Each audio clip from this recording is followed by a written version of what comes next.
আসসালামু আলাইকুম। কুকিং হাউসে সবাইকে স্বাগতম জানাচ্ছি। খুবই সুস্বাদু মিষ্টি কুমড়ার দারুণ মজাদার একটি রেসিপি নিয়ে চলে এসেছি। আজকে রান্না করব মিষ্টি কুমড়া দিয়ে মাছের ঝোল। আর এই মিষ্টি কুমড়া দিয়ে মাছের ঝোল তরকারিটা খেতে খুবই ভালো লাগে। প্যানে পরিমাণ মতো তেল দিয়ে দেব। এখন এই তেলের মধ্যে দিয়ে দেব আগে থেকে হলুদ লবণ মেখে রাখা মাছ। আমি এখানে মৃগেল মাছ নিয়েছি। মৃগেল মাছের পরিবর্তে অন্য যে কোনো বড় মাছ দিয়ে এই তরকারিটা রান্না করে নেওয়া যাবে। মাছগুলো এখন হালকা লাল করে ভেজে নেব। মাছগুলো কষিয়ে অথবা এভাবে ভেজে দুভাবেই রান্না করা যায় এই মিষ্টি কুমড়া দিয়ে। এপিট ওপিট উল্টে দিয়ে মাছগুলো আমি হালকা লাল করে ভেজে নিয়েছি।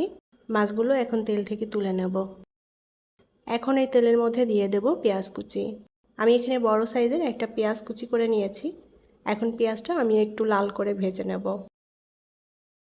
পেঁয়াজটা আমি লাল করে ভেজে নিয়েছি। এখন এর মধ্যে দিয়ে দেব হাফ চা চামচ পরিমাণ রসুন বাটা। রসুন বাটা দিয়ে আরও একটু ভেজে নেব যাতে রসুনের কাঁচা গন্ধটা চলে যায়। রসুন দিয়ে আমি ভালো করে ভেজে নিয়েছি।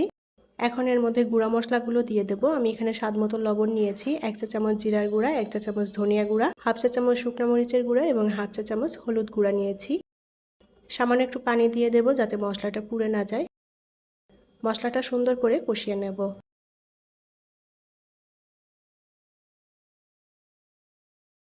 অল্প আঁচে মশলাটা সুন্দর করে কষিয়ে নিয়েছি।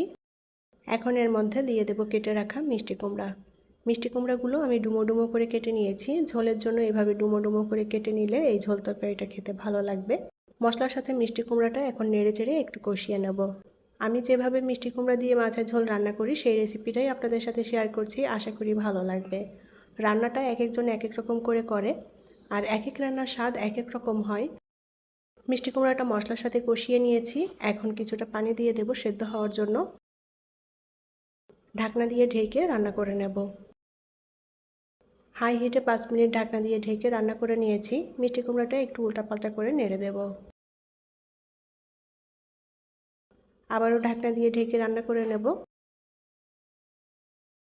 আরও 3-4 মিনিট ঢাকনা দিয়ে ঢেকে রান্না করে নিয়েছি। এখন মিষ্টি কুমড়াটা সুন্দর করে কষিয়ে নিতে হবে। ভালো করে কষিয়ে নিতে হবে মশলার সাথে। মিষ্টি কুমড়ার মধ্যে মশলাটা ভালো করে মিশলে খেতেও টেস্টি হবে। মিষ্টি কুমড়াটা সুন্দর মতো সেদ্ধ হয়ে গিয়েছে। এখন এর মধ্যে পরিমাণ মতো ঝোলের পানি দিয়ে দেব। কাঁচামরিচ দিয়ে দেব কয়েকটা। কাঁচামরিচটা একটু চিড়ে দিয়েছি। তরকারির ঝোলটা ভালো মতো ফুটে উঠেছে। এখন এর মধ্যে ভেজে রাখা মাছগুলো দিয়ে দেব। মাছগুলো দিয়ে আলতো করে নেড়ে চেড়ে কিছুক্ষণ রান্না করে নেব। মাছের মধ্যেও যেন মশলাটা সুন্দর করে মিশে যায়। মাছ দিয়ে আমি 5 মিনিটের মতো রান্না করে নিয়েছি। এখন এর মধ্যে দিয়ে দেব টালা জিরার গুঁড়া আর দিয়ে দেব ধনেপাতা কুচি। আলতো করে নেড়ে চেড়ে একটু মিলিয়ে নেব। ঝোলটা আমি আর সামান্য একটু টানিয়ে নেব। আর মিষ্টি কুমড়ার ঝোলটার তরকারি নামানোর পর ঠান্ডা হয়ে গেলে কিন্তু অনেকটাই টেনে যায়, যার কারণে ঝোলটা একটু পাতলা রাখবো। মিষ্টি কুমড়া দিয়ে মৃগেল মাছের ঝোল তরকারি রান্না করা হয়ে গিয়েছে।